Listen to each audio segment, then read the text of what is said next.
Good health to all from Rexall.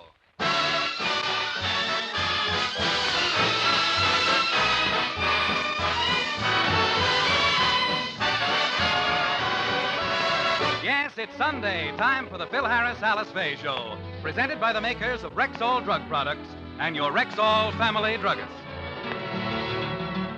Good evening.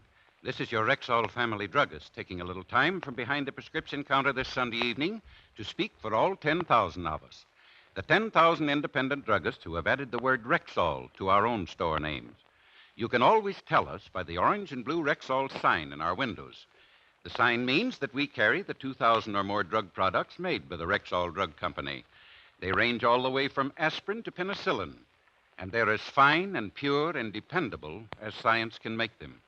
We independent druggists recommend them to our customers because we know you can depend on any drug product that bears the name Rexall. Good health to all from Rexall.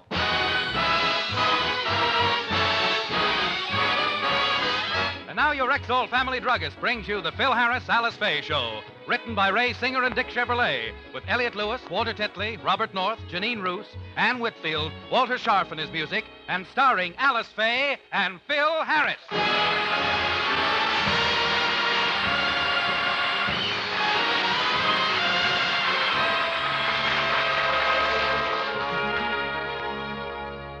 The morning papers have arrived at the Harris home. Phil and Alice are reading them, and the children are looking over Phil's shoulder. This is very interesting. All the serious problems of the world, and this is the first person who's come up with a sensible solution. Listen to this. She claims that if we all... Daddy, will you read us Dick Tracy? Phyllis, please. Let's have it quiet. Docile. Here's a girl with a message to the world, and you want me to waste my time on Dick Tracy. Well, I'm glad to see you're reading something worthwhile for a change, Phil. What does this girl say? Thank you, Mother. She says, no matter how black things may look, the inherent goodness of people will overcome the evils of the universe. Whereupon Sandy looks up at her and says, Arf! Arf!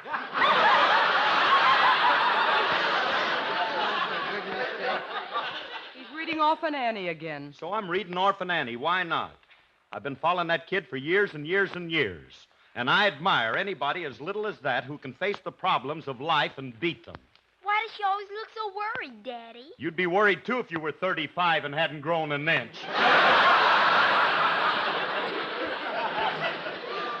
Phil, will you please put down the funnies and read something educational to the children? All right. Turn to the front page. Go on. All right. Go on. I'll read them the news. Now, let's see. My. What's the matter? This Indonesian situation in Java is simply deplorable. What does that mean, Daddy? Go ahead, Phil. Go on. Explain it to the children. Tell them what Java in Indonesia means. Well, I suppose you think I can't. It's very simple, children. Java is another word for coffee.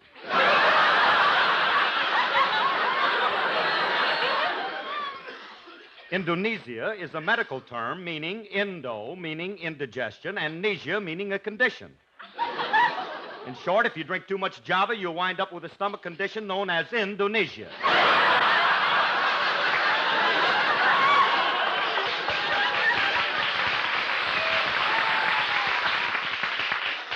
Gee, Alice, our Daddy is smart.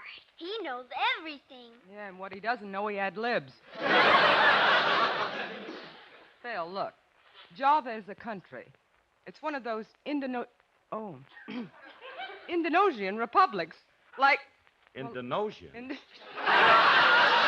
Here, you do my part, and I'll do yours. We'll switch for one day. We might have some. You mean it's one of those Indonesian republics, like what? Like Sumatra. Oh, what's Sumatra? Oh, Sumatra. That I know. Sumatra is... Hold it, Herman. If you tell them Sumatra's a skinny singer, I'll scream. Oh, honey, why didn't you let me tell them? Phil, you'd better get back. Forget about the news section and go back to Orphan Annie. Indonesia. I wouldn't mind if you had a nose, but that button you got. Okay. Well, there ain't much news here anyway. It's just a lot of... Hey, wait a minute. Here's something interesting.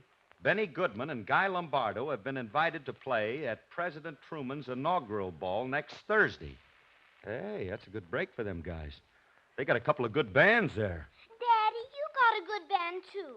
Why aren't you invited? Well, they invited Lombardo and Goodman because they... Well, they got... Well, they're... Yeah, why didn't they invite them? Phil, maybe the president doesn't like the way your musicians play. And what's wrong with the way my musicians play? Well, first of all, Sit down, Father. This is going to take a little time. You see, in the first place... Never mind. There ain't nothing wrong with my band. My boys are good musicians, and they're a fine representative group. Yes, but what do they represent? I don't think they'd fit in with the surroundings at the president's ball. They're the strangest-looking group I've ever seen. What are you talking about? They're a fine-looking bunch of men and terrific musicians. When I formed my band, I imported my boys from all over the world. I know. Frank Buck brought back 4 of them.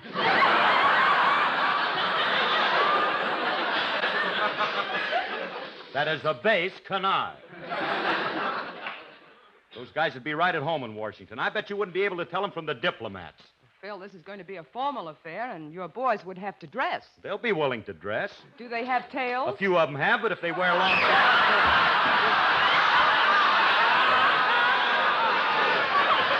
I wanted to stop there. Gee, Daddy, we'd be proud if you were to play for the president. Daddy, why don't you go to Washington anyway? Look, kids, Philly, Alice, they don't want me there. I'm trying to tell you they picked somebody else, and I haven't got a chance. That's what they said about Mr. Truman. Well, this is different, Phyllis. You don't go someplace unless you're asked. A man who goes where he is not wanted is like... Good morning, Philip.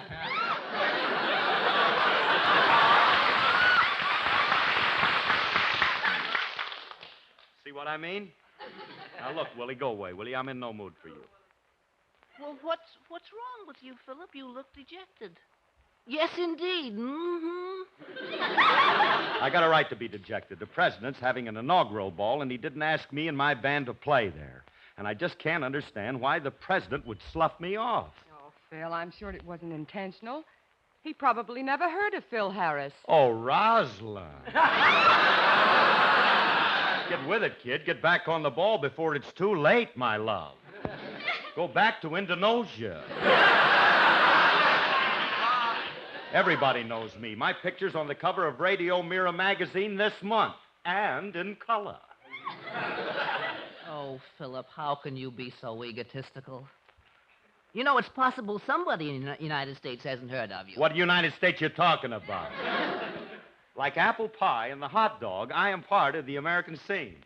Ain't I, Alice? Oh, yes, indeed. Mm-hmm. All right. All I can say is it's a fine way for the president to treat me after all I've done for him and his family. What did you ever do for Mr. Truman's family? Something I wouldn't do for anybody else. At Margaret's last concert, I gave her permission to sing my special arrangement of That's What I Like About the South.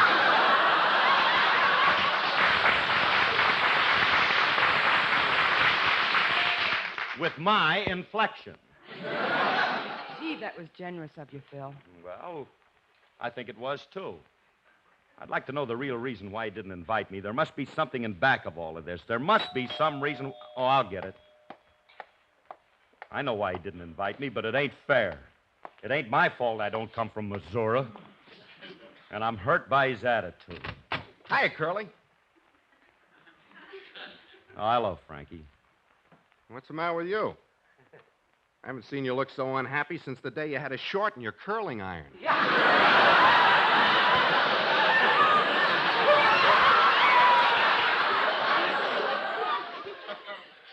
I am unhappy, and I got a right to feel that way.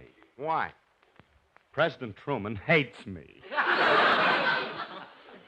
what are you down about? You should feel flattered. What do you mean, flattered? Well, up to now, you only had ordinary people like your musicians hating you. Now you're a success. You got the head man doing it. Ah, keep quiet.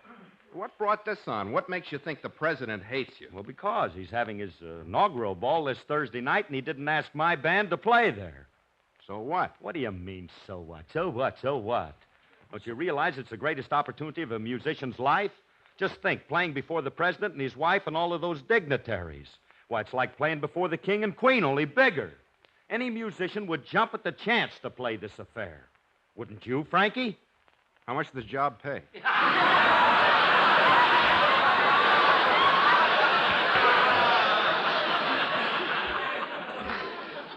Remley, please, let's don't have a vulgar display of currency.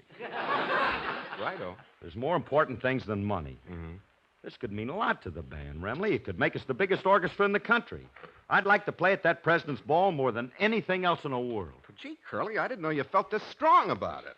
If it means that much to you, why don't you just go to Washington and play Now, it? wait a minute. You just don't go to Washington and play it. I can't do that. I wasn't even asked. They don't want me to play there. Nobody wants you to play on the radio either, but you do.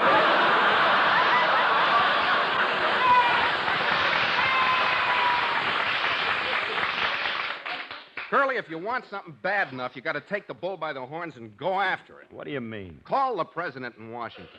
Thank him for his invitation and tell him you'll be glad to play at his clam bake. What invitation? The one you're going to ask him to give you. You mean you want me to ask him for an invitation? You expect me to be that forward and brazen? Remley, you know very well those aspects are at a complete divergence to my character. What does that mean? I don't know, but you call the president and I'll look it up. Now you're talking. I'll get long distance and put the call through. Got to be aggressive if you want to. Hello, long distance? Get me President Truman in Washington. Reverse the charges. Frankie, you can't do that. You can't expect the president to pay for this call. Why not?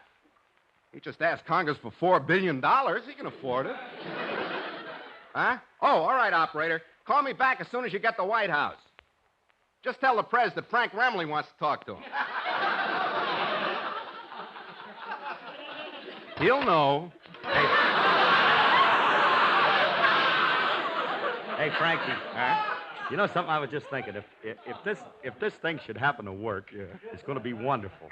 The band will be a smash at that ball. The president will love my music. Of course, it's possible that he might not like the type of music that I... Why, he'll love it. Harry's a musician himself. Hey, Curly, are you planning on singing at the inaugural ball, too? Well, of course I am. Why hold back? They're entitled to all of me. Well, when you get the president on the phone, if I were you, I wouldn't mention that you expect to sing, too. Why not? Why antagonize the man? Wonder what's taking so long to put that call through to Washington. Probably the red tape. Yeah. Look, Remley, I'm afraid I won't get to talk to that president personally. Mm-hmm. You know, he's a busy man. Yeah. I know. His secretary won't let anybody talk to him unless it's about something very important. Then make it about something very important. Don't tell the secretary you're calling about an invitation. Let's see, what's important enough to get to the president? I got it. The atom bomb. Say you're a physicist and you're working with nuclear fission. Yeah, that ought to do it. I'll tell him that I'm a... You said something, Seymour? Look, just say you're working on a new type of atom bomb and you want to talk... Hey, wait a minute. That must be the call now. I'll get it. All right. Yeah. Hello? Hello? Yeah, we're calling Washington. Yeah, good. Put him on. Hello? Hello, this is the White House. Oh, hello, Margaret. I want to talk to your pop. I am not Miss Truman, sir. Whom shall I say is calling? Phil Harris. Whom? Phil Harris, that's whom. And just whom or youm to be asking I'm. Good for you, Curly. That's telling Herm. I'm one of Mr. Truman's secretaries. Before I can put you through to the president, I'll have to know what you're calling about. All right, if you must know, I'm Professor Harris. I'm a world-famous... A world famous... hold the wire, lady. Hey, Remley, what am I again? You're dabbling with the atom bomb. You're a physicist working with nuclear fission. Oh, yeah, that's it. Oh, hello? As I was saying, lady, I'm Professor Harris, and I'm a physicist.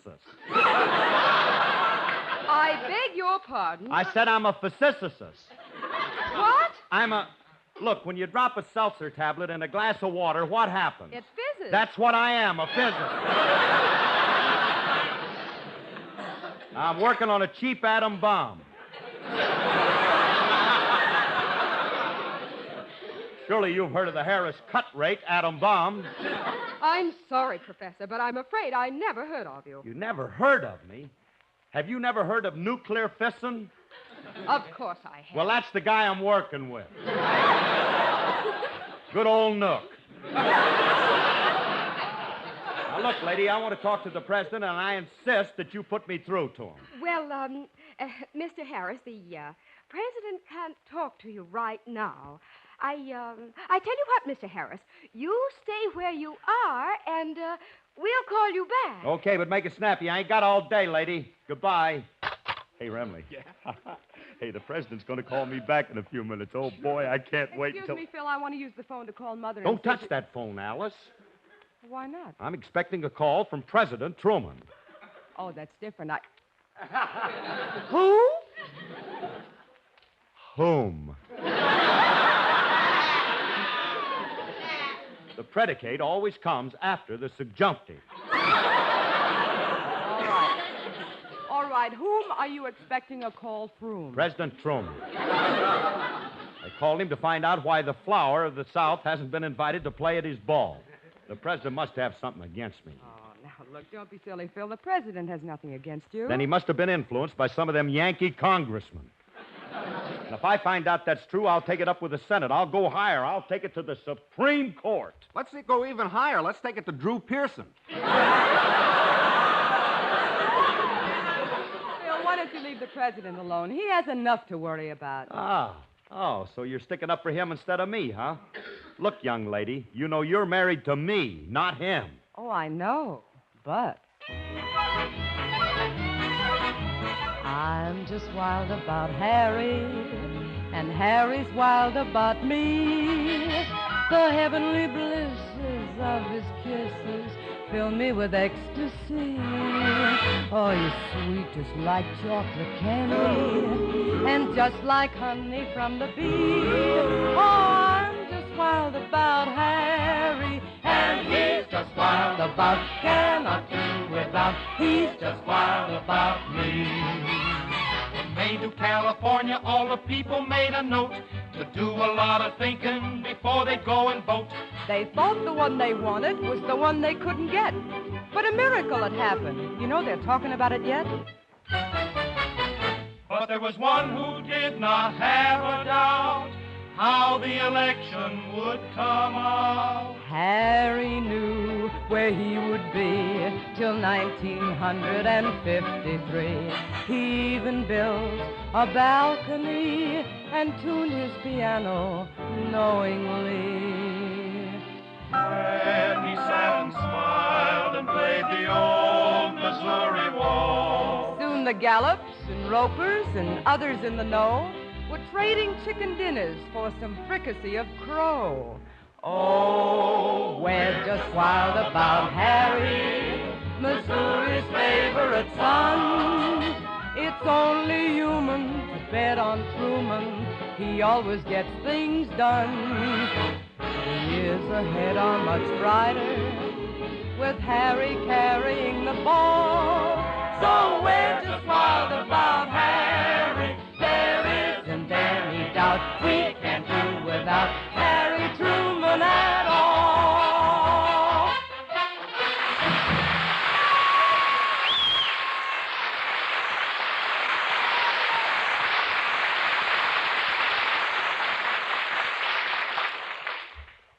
Now, Phil, do me a favor and forget about going to Washington.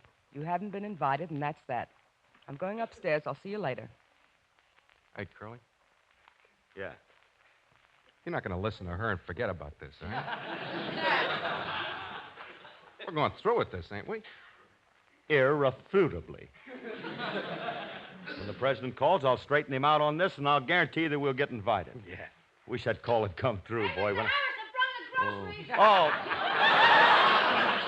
Hey, put him in the kitchen, Julius, and don't bother me. I'm expecting an important call from the president. Okay, I'll just put...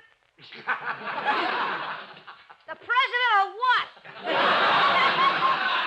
The president of the United States. I'm going to offer him the chance to have Phil Harris's band play at his inaugural ball. You Republican, you. Now, what makes you think I'm a Republican? If you weren't, you wouldn't be playing a dirty trick like that on the Democrats. Never mind, kid. We'll be a big hit in Washington. Oh, don't tell me you're going, too. Yeah, I'm going, too. We're both going to the Capitol. What are these guys trying to do to our country? If this ever gets in the papers, we could get kicked out of the United Nations. Now, look, will you beat it, kid? Run along. I don't want to be disturbed when this call comes in. Now, scram, get lost. Get out of here. Drop the basket and get out of here. What those guys say is true. Our country is threatened with a catastrophe. I know the president won't call him, but I better hang around just in case he does. I'll go upstairs and get on the extension phone. There must be some way I can louse up old turnip greens. I'll just sneak upstairs and get on the phone and see what happens. Glad we got Julius out of here before that call comes in. Yeah. To think we muffed our chance to drown that kid last week. We could have gotten rid of him and nobody would have known. And it's all your fault if you'd have just Not my fault. I tried to hold him under. He's too slippery. Kid kept swimming away from me. All right, all right. Next time we get him in a spot, don't muff it. That's all I ask. I wish that call would hurry up and come in. It's been a long time since I put that through. Be patient. Those things take a little time. Now, look, Curly, when the president does call, tell him that you wanted to... Oh, hey, that must be him now. Give me That's the him. phone. Give it Here to you me quick. are. Hello? Yes. Yeah, I called Washington. Good. Put him on. Hello? Hello, is this you, Mr. President? Yeah, what's on your mind, man? They must have moved the White House to Brooklyn. Well, speak up, Mac. Remember, I'm the head man and I ain't got all day. Julius, get off of that. Now, my call's coming through. Get off of there. Hello? Hello? Are you the gentleman who's calling Mr. Truman? That's right, sir. Is this the president? No, this is your FBI. The FBI? Uh-oh, they're wise to us. We better hang up, comrade. Comrade? Now, wait a minute, mister. I'm not a comrade. I just called the president.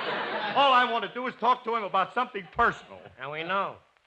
What was that you told Mr. Truman's secretary about an atom bomb? Now, all I said Don't was... talk, Ivan, the capital of Now, Julius, will you cut that out? Mister, you gotta listen. Give me a chance to explain, Ski. Explain. All right. Go ahead and explain. Yeah, tell them all about your subversive activity. Quiet, Julius. Now, look, mister, there ain't nothing subversive about me. I'm Phil Harris, the orchestra leader. Didn't you ever hear my band play? No, I didn't. I didn't. If that ain't subversive, nothing is. Julius, will you please get off of that extension? Now, Mister, you got authority. Tell that kid to get off the phone. Get off the phone, son. Try and make me, Cossack.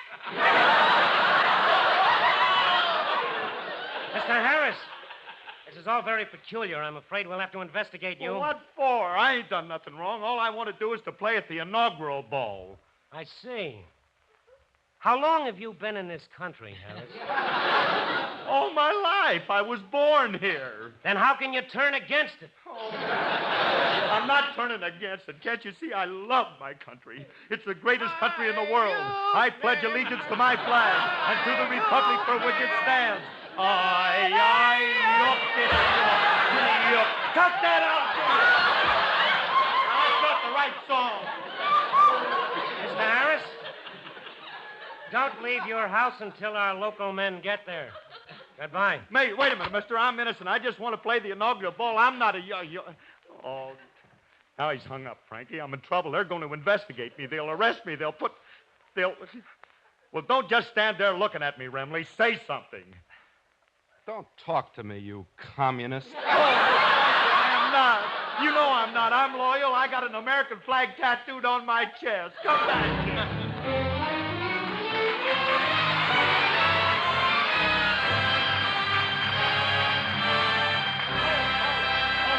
Hold it. Stop it, Walter, just a second. Hey, folks, you got to hear this. My producer just handed me this message, just phoned in by Western Union.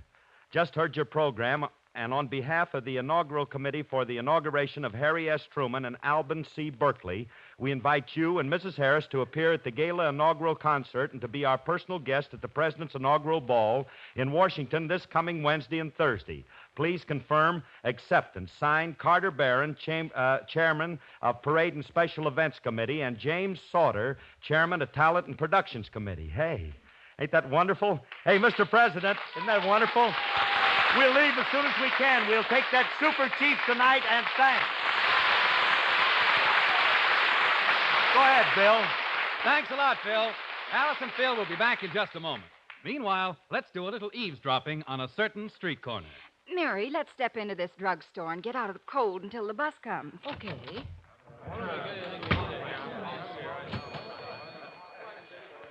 Say, Helen, this is a Rexall drugstore. How can you tell? By that orange and blue Rexall sign on the door. These are the only stores where you can buy Rexall drug products. So what?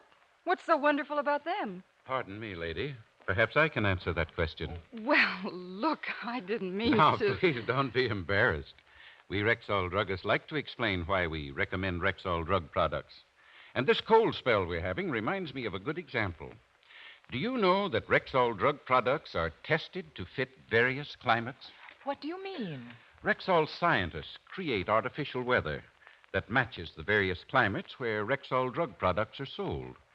Then, for anywhere from a few months to a year, both the products and their packages are tested to see if they're affected in any way. Now, that's just one example, of course, but we independent Rexall druggists know that all of the 2,000 or more drug products made by the Rexall Drug Company are subjected to the same kind of careful, exacting tests. And that's why we tell you you can depend on any drug product that bears the name Rexall. Good health to all from Rexall.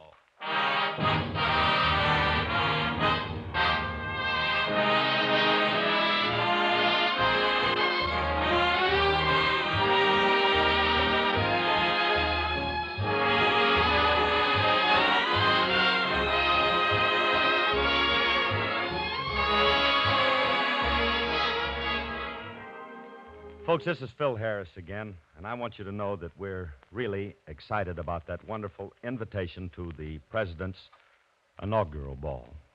It's going to be one of the biggest honors that has ever been bestowed on Alice and myself, and I can't begin to tell you how thrilled I am, because it's a great honor, and you can bet your life that we're going. We're going to take the whole show, too. I'm going to have a talk to him after, and we're going to take the whole show, because this really is the biggest thing that's ever happened to me. That means that we'll be broadcasting from back east next week, so listen in, and I'm going to give you all the lowdown on that Washington scene.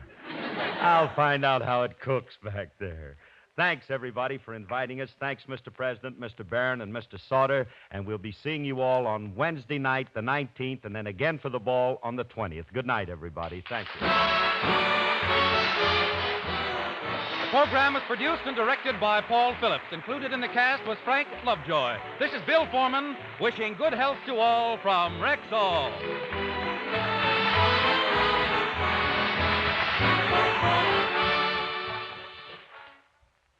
This is Ann.